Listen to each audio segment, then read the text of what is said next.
Alright, with this problem, we're going to go ahead and looking at cosine of 375 degrees.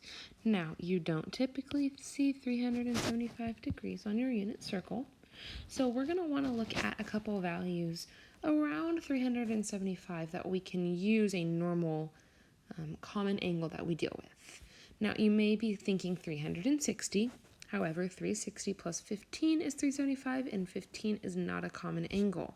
So we'll want to work down from there.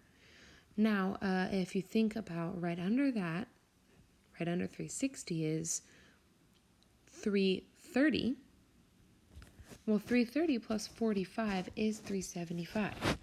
So we're going to go ahead and use that one because we can say that cosine of 375 is equal to cosine of 330 plus 45. Those are its two pieces that work out to be that. Now, there are other options. Don't believe that there's only one option. If you think about the unit circle, it's a very cyclical pattern that you're looking at. So 330 plus 45 is what I see in my head. However, if you pick another correct sum or difference, you will end up with the same answer.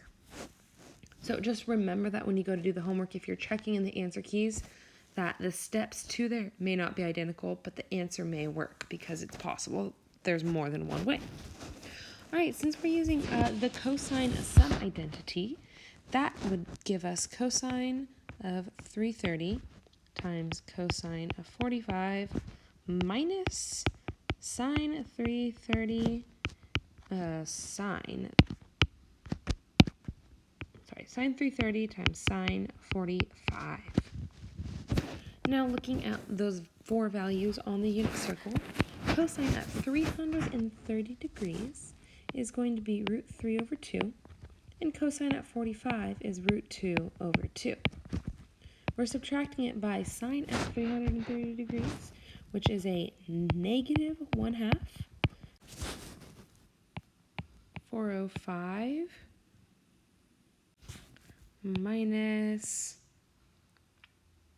30. Those are both in the unit circle as well. 405 is the equivalent at, 45 degrees?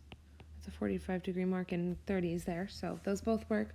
However, once you pass one whole rotation of the unit circle, it's just easier to find something in that first rotation.